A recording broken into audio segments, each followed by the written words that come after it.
Hello, would you like to find your Bible and look at Colossians chapter 1 and read verses 9 to 14 and mull over those? I'm going to be focusing particularly on verse 9, and then you can come back to the film in a minute.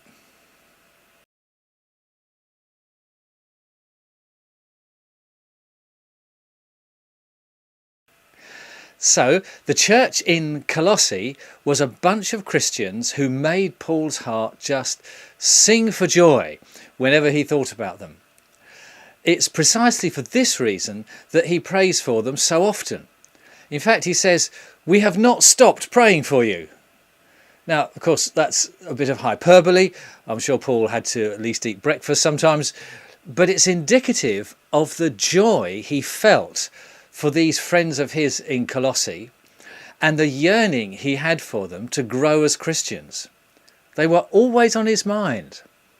So in his praying for them, he wasn't nebulous or woolly. He was asking God to do some specific things in their lives, some things that would help them have Christ at the centre of what they did and who they were. He asks that God will fill them with the knowledge of his will through all spiritual wisdom and understanding. Now, I'm sure most of us would say, oh yes, I'd like to find out God's will for my life. But we know the process of discovering it isn't an exact science. Now, what Paul is asking God to do is to help ordinary Christians like us make wise choices. We can't avoid making decisions in life. We do it all the time. And then we live by the consequences of what we've decided.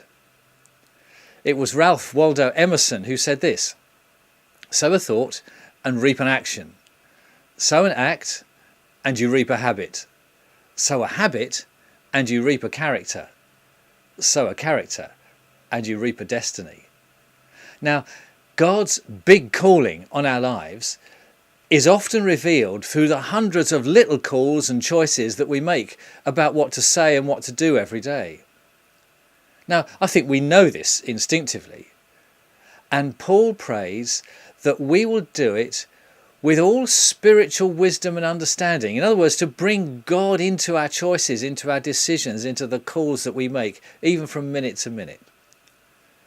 So asking that question we teach to children, what would Jesus do, is a sensible thing to do. And in so doing, we inject spiritual understanding into our day. May that be true for you today. God bless you.